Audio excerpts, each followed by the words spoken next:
चलिए दोस्तों, मैंने कहा हूँ आपके लिए फिजिक्स क्लास 12 यूपी बोर्ड की मोस्ट इंपोर्टेंट स्पेशल सीरीज, जिसमें मैं आपको बताऊंगा यूपी बोर्ड में आने वाले में मोस्ट इंपोर्टेंट क्वेश्चन जो यूपी बोर्ड में हर साल रिपीट किए जा रहे हैं या एक साल या 2 साल छोड़कर लगातार रिपीट किए जाते हैं, जिससे आपका टाइम बच सके और आप बहुत कम टाइम में पढ़कर यूपी बोर्ड 2025 में धमाल मचा सकें। दोस्तों, अगर आपको यही नहीं पता होगा कि कौन से क्वेश्चन ऐसे हैं जो यूपी बोर्ड में हर साल रिपीट किए जा रहे हैं या एक साल या 2 साल छोड़कर लगातार रिपीट किए जाते हैं, तो आप अच्छे से तैयारी नहीं कर पाएंगे और आप ज्यादा पढ़ने के चक्कर में जो इंपोर्टेंट क्वेश्चन है आप उन्हें छोड़ देंगे। तो इस समस्या को ध्यान में रखते हुए मैं आपके लिए हर सब्जेक्ट की एक स्पेशल सीरीज लेके आया हूं, जिसमें मैं आपको बताऊंगा यूपी बोर्ड 2025 के लिए मैं मोस्ट इंपोर्टेंट क्वेश्चन जो यूपी बोर्ड में हर साल रिपीट किए जा रहे हैं या एक साल या 2 साल छोड़कर लगातार रिपीट किए जाते हैं। मैं आपके लिए केमिस्ट्री की स्पेशल सीरीज के जो कुछ पार्ट है मैंने अपलोड कर दिए हैं। अगर आपने मेरे पार्ट नहीं देखे तो आप जल्दी जल्दी जाकर केमिस्ट्री की स्पेशल सीरीज के पार्ट देख सकते हैं और यूपी बोर्ड 2025 में धमाल मचाने की तैयारी कर सकते हैं। अब मैं लेके आया हूँ यूपी बोर्ड 2025 फिजिक्स की स्पेशल सीरीज, जिसका जो मैंने 2 पार्ट है मैं अपलोड कर दिए हैं। अगर आपने मेन पार्ट नहीं देखे तो आप जल्दी जल्दी जाकर उन्हें देख सकते हैं।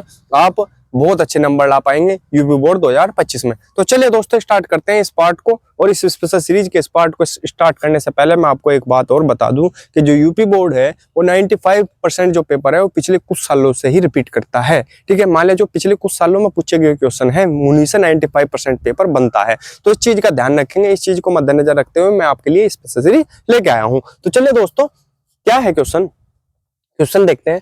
गोस की परमें लिखी है, ये तो मैं शॉर्ट क्वेश्चन में कवर कर दूंगा। ठीक है, शॉर्ट क्वेश्चन जब इस यूनिट के कराऊंगा तो आपके ये जो क्वेश्चन है इसे कवर कर देंगे।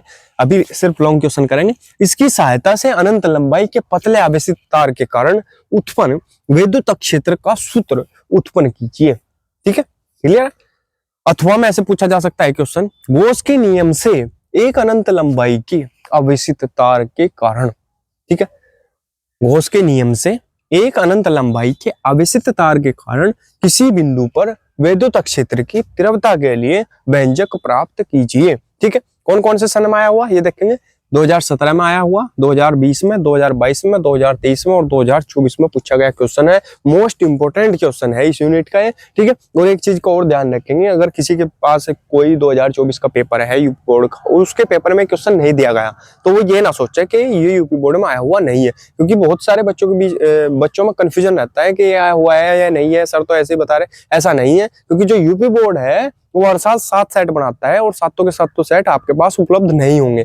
तो अगर आपको एक कंफर्म करना है कि 2024 में आया हुआ है या नहीं, तो आपको क्या करना पड़ेगा, 2024 के सातों सेट देखने पड़ेंगे, तब जाकर आपको पता लगेगा कि यूपी बोर्ड 2024 में आया हुआ क्वेश्चन है। ठीक है, तो इस चीज का ध्यान रखेंगे, कंफ्यूजन की स्थिति में बिल्कुल नहीं रहेंगे। ठीक है, आंसर लिख के अब इसका चित्र बना लेंगे। ठीक है, तो चित्र बनाएंगे, चित्र देख लेंगे, स्क्रीनशॉट ले लेंगे। ये जो है थोड़ा दिख नहीं रहा नीचे, तो इस चीज का ध्यान रखेंगे, जैसा ये ऊपर है ऐसा ही नीचे है, बस और कुछ नहीं है इसमें। ठीक है, ये ऐसा है नीचे, नीचे से भी ऐसा ही है, बिल्कुल ऐसे। ठीक है, बस ऐसे जैसा ऊपर है ऐसे ही नीचे है, ज्यादा नीचे कुछ नहीं है।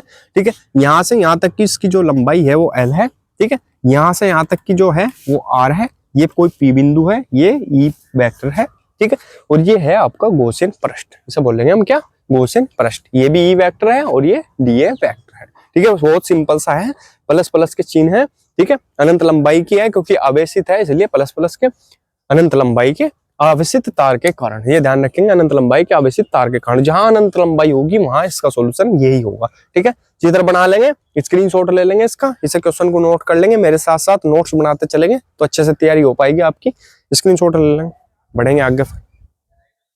चलिए दोस्तों, करते हैं अब इसका सॉल्यूशन। ठीक है, बढ़ेंगे आगे, लिखेंगे, यहाँ से लिखना शुरू करेंगे।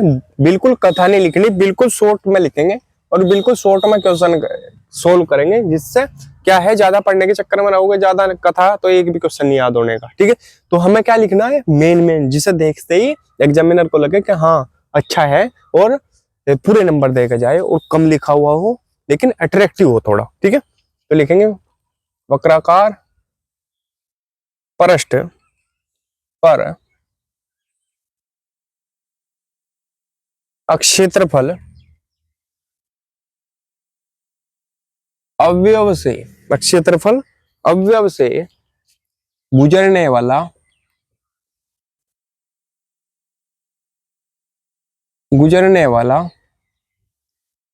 विद्युत फ्लक्स है क्या होगा बताओ। करते हैं तो डी फाई ई बराबर डी फाई ई बराबर E vector dot D A vector. Clear है यहाँ तक? ठीक है, E vector dot D A vector ये होगा। अब क्या है, इसका फॉर्मूला खोल लेंगे तो क्या लिखा जाएगा, डी फाई ई बराबर क्या लिखा जा सकता है, E D A cos theta. क्यों लिखा जा सकता है, क्योंकि हमारे पास फॉर्मूला होता है A vector dot B vector बराबर A B cos theta, A B cos theta. अब इसके अकॉर्डिंग इस फॉर्मूले के ये बना लिया हमने E D A cos theta. ठीक है, क्लियर है, बिल्कुल क्लियर है। कोस थीटा देखो यहाँ था नहीं, था तो नहीं, क्या था, ए वेक्टर डॉट बी वेक्टर। ठीक है, इसकी जगह हमने ए बी लिखा और कोस थीटा लगा लिया। इसमें क्या है, E vector dot D A vector, इसकी जगह मैं ई डी ए लिखा और कोस थीटा लगा लिया। ठीक है, इस फॉर्मूले के अकॉर्डिंग ही हमने इसे लिखा है। ठीक है, अब क्या हो गया, लेकिन थीटा बराबर यहाँ क्या है, 0 लिख देंगे, चूंकि थीटा बराबर 0 अंश है। तब क्या होगा, डी फाई ई बराबर ई डी ए कोस 0 हो जाएगा। अब क्या होगा, डी फाई ई बराबर ई डी ए, ये क्या है, कोस 0 1, कोस 0 क्या है 1, तो इससे क्या लिखा जाएगा, ये लिखा जाएगा डी फाई ई बराबर ई डी ए। ठीक है, क्लियर है यहाँ तक? अब चलते हैं आगे, गॉस की परमें वाले जितने भी हैं लगभग सब में यही है। ठीक है, यहाँ तक तो लगभग कॉमन है सबका। ठीक है, अब चलेंगे, अब संपूर्ण की बात करेंगे तो लिख देंगे संपूर्ण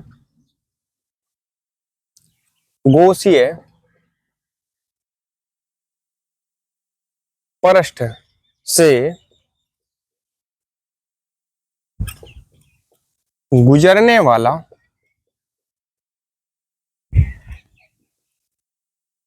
विद्युत फ्लक्स, संपूर्ण गॉसीय पृष्ठ से गुजरने वाला विद्युत फ्लक्स। ठीक है, संपूर्ण की बात होगी तो इसका हो जाएगा समाकलन। ठीक है, तो क्या हो जाएगा, समाकलन का चिन्ह लगा देंगे, डी फाई ई बराबर क्या हो जाएगा, समाकलन ई डी ए। तो ये क्या है, समाकलन का चिन्ह है, दोनों तरफ समाकलन लग गया, इधर भी इधर भी। ठीक है, क्लियर। और ये समाकलन की खास बात क्या होती है कि ये जो समाकलन का चिन्ह है ये डी को हटा देता है। तो डी को हटा देंगे तो क्या बन जाएगा, एफ आई ई बराबर, अभी ई का समाकलन होता नहीं तो ई को लिखेंगे बाहर और डी पर लगा देंगे समाकलन। ठीक है, अब समाकलन डी ए, ये क्या है, बेलन है, बेलन ही तो है, और चित्र में क्या है, बेलन है। बेलन का क्षेत्रफल क्या होता है, 2 पाई आर। ठीक है, 2 पाई आर एल। ठीक है, तो लिख देंगे परंतु समाकलन डी ए बराबर 2 पाई आर एल। ठीक है, क्लियर, 2 पाई आर एल, यहां तक क्लियर है सबका। ठीक है, तो ये जो मान है इसकी जगह रख देंगे, इसकी जगह 2 पाई आर एल रख देंगे। तो फाई ई बराबर आपके पास क्या हो जाएगा, ई 2 पाई आर एल। क्लियर, 2 पाई आर एल इसकी जगह रख दिया 2 पाई आर एल, यहाँ तो कोई दिक्कत नहीं है किसी को। क्लियर है, दिख रहा ना सब क्लियर? ठीक, अब क्या करते हैं इसकी जगह, तो इसे मान लेते हैं हम इक्वेशन नंबर 1। इसे क्या मान लेते हैं हम, इक्वेशन नंबर 1। जब ये इक्वेशन नंबर 1 होगी, लेकिन हमारे पास गॉस की परमें क्या है, परंतु गॉस की परमें क्या बोलती है, ये भी तो फाई ई का मान ही है। ठीक है, लेकिन फाई ई का मान गॉस की परमें के अकॉर्डिंग क्या है, लिख देंगे परंतु गॉस की परमें, परंतु गॉस की परमें से, परंतु गॉस की परमें से क्या लिखेंगे, फाई ई बराबर क्यू बटे एप्सिलॉन 0। ठीक है, ये इसे मान लेते हैं इक्वेशन नंबर 2। अब समीकरण 1 व 2 से लिख दो। अब ये भी फाई ई का मान है, ये भी फाई ई का मान है, दोनों बराबर है, तो ई का मान निकाल लो। ठीक है, ई का मान निकाल सकते हैं, ई का मान छोड़ दो, अभी क्या करो, धारा घनत्व भी, रेखीय आवेश घनत्व भी रख दो। ठीक है, इसे मान लेंगे हम इक्वेशन नंबर 2।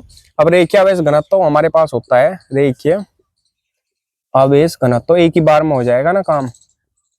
रेखीय आवेश घनत्व बराबर फॉर्मूला होता है क्या, लैम्बडा बराबर क्यू बटे एल, लैम्बडा बराबर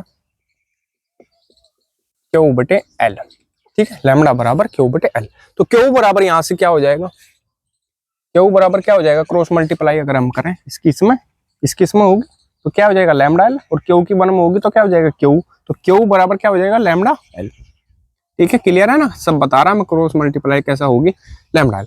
तो ये जो क्यू का मान आया ये कहाँ रख देंगे हम, समीकरण 2 में। तो क्यू का मान लिख देंगे, क्यू का मान समीकरण 2 में रखने पर, क्यू का मान समीकरण 2 में रखने पर। ठीक है भाई, क्लियर। तो ये हो गया आपका, रख देंगे हम समीकरण 2 में। तो रखेंगे तो क्या हो जाएगा, फाई ई बराबर क्यू की जगह रखेंगे लैम्डा एल बटे एप्सिलॉन 0, तो यही ठीक है। क्यू की जगह यहाँ रखेंगे बस लैम्डा एल बटे एप्सिलॉन 0, तो यही। इसे मान लेते हैं हम इक्वेशन नंबर 3। अब लेंगे हम समीकरण 1 व 3 की तुलना करने पर, तो लिख देंगे समीकरण 1 व 3 की तुलना करने पर, समीकरण 1 व 3 की तुलना करने पर। अब एक ही है, 3 ही है, ठीक है। ये भी फाई का मान है, ये भी फाई का मान है, तो इसके मान के बराबर इसे लिखा जा सकता है। तो लिख देंगे ई 2 पाई आर एल बराबर किसके होगा, लैम्डा एल बटे एप्सिलॉन 0। अब एल से आपका एल कट जाएगा, क्लियर। अभी क्या बचेगा आपके पास, ई बराबर क्या हो जाएगा, ये 1 बटे ये सारा कहाँ चला जाएगा, नीचे 2 पाई आर है ना, तो 2 पाई आर आ गया। और क्या बचा आपके पास, लैम्डा बटे एप्सिलॉन 0। या इसे क्या लिख सकते हैं, इसे क्या लिख सकते हैं, ई बराबर एक साथ कर लो 1 बटे 2 पाई एप्सिलॉन 0, इसे तो ले आओ इसके साथ, और ये हो जाएगा लैम्डा बटे आर। ठीक है, क्लियर है यहां तक। न्यूटन प्रति कूलम, न्यूटन प्रति कूलम, ये वहां तक लगा दिया हमने इसका। ठीक है, यही हमको क्या करना था, सिद्ध करना था, यही हमें सिद्ध करना था, ये फॉर्मूला हमें निकालना था। तो स्क्रीनशॉट ले लेंगे इसका। ठीक है, तो दोस्तों अगर वीडियो अच्छी लगी हो तो प्लीज वीडियो को लाइक कीजिए, कमेंट कीजिए और हमारे चैनल को सब्सक्राइब कीजिए और घंटी का बटन भी दबा लीजिए, जिससे आपको हमारी वीडियो की नोटिफिकेशन सबसे पहले मिल सके। मिलते अगली वीडियो में, तब तक के लिए बने रहिए हमारे चैनल पर। धन्यवाद।